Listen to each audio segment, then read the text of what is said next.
Hi everyone, this is Tyler with Codemoji, and today we're going to do a deep dive into the Codemoji platform on the teacher side. So to log in, you're going to click Login on the top right side and go ahead and log in. If you have any issues logging in, the first thing to make sure is to check and make sure there's no spaces where there shouldn't be spaces. Double check your roster and make sure the information that you're typing in is matching with the information on the roster. And then if you have any trouble, please always feel free to reach out to Codemoji and we'd be more than happy to help you. So when you log into your dashboard's going to look very similar to this. It has some statistics and some links to other parts of the website. So up here you have a couple different tabs. You can create a class, you can view the courses, you can edit the account, which all link to the same things that are over here. You could see your students, how many lessons the students have done, the courses, and the resources. So over here, I'm going to go ahead and I'm going to go and click Classes. And this is where all your classes are going to be held. So if you're teaching different sessions or different grades, different coding schools, then this is where all of your classes are going to be hosted.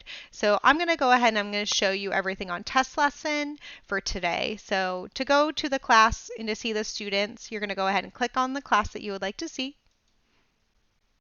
And over here, you can see the lessons available. I haven't assigned any lessons because it's just a test class, but you can see there's some more statistics up here at the top.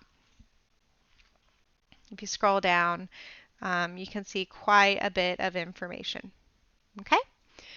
Up here you have lessons, and this is where you're going to be able to assign lessons. So if you notice, none of them are assigned right now. Some of them are locked, but not assigned. So to assign a lesson, you're just going to hover over it and click Assign. Then you'll see it'll change from unassigned to assigned.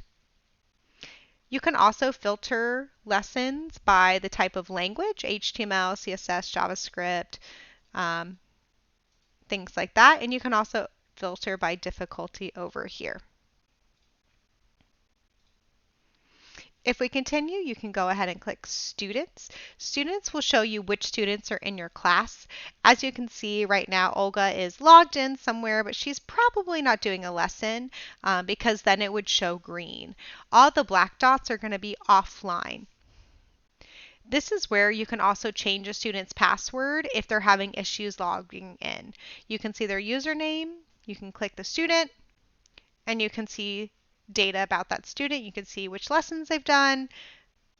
And over here in settings is where you can change the password. So if I'm going to go back, I'm going to go ahead and go back to where I just was under students. So if you also have a student join the class and we didn't have a chance to add it to the roster, this is where you would add this student. So you would click Add Student, username, password, and these last two boxes are optional. Over here we have grades,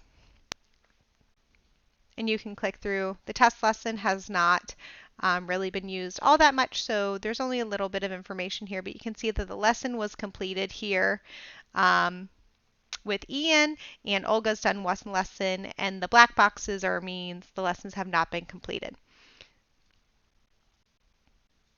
Under here you have quizzes. So if you assign quizzes through Codemoji, this is where you're going to see their score and which quizzes have been completed.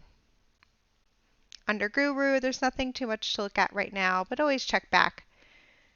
Attendance, you'll be able to see who's been logging in and completing lessons for that period of time up here on the left.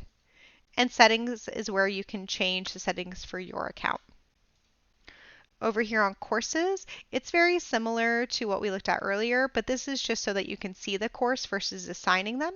So you can filter them as well. You can even click it. Oh. This is just a test lesson, so I don't have full access. So you can click it, and then you'll be able to see the lesson, and you'll be able to complete it just as the students would. So this lesson is what the students are going to see and do when they're actually working on their Codemoji lessons. And that's kind of courses. Plans and billing are more administrative items. Resources, though, is another great place to explore on this website. So you can get tips and tricks. You can see what it looks like on a student account. You can see lesson plans. You can have letters for parents. There's also things like coloring sheet and vocabulary cards. So I already downloaded it. But you can see here, there's some coloring sheets if you find the time to do that and you feel like it's appropriate. These are some other great tools to explore while you're on the Codemoji website. So here would be quizzes if you wanted to download a quiz and see what it looks like, and then it has the answer key as well. Then over here for settings, again, this is your password settings and things that would apply to your own personal account. So over here, you could create a class if you need to. If you needed to add a class, you would click Add Class, class name, grade level, things like that. If you want to edit your account, up here. And like that is a lot of the information that you will need to be successful using the Codemoji website. If you have any questions, please always feel free to reach out to the Codemoji team. We'd be more than happy to help. Thank you for watching. Have a great day.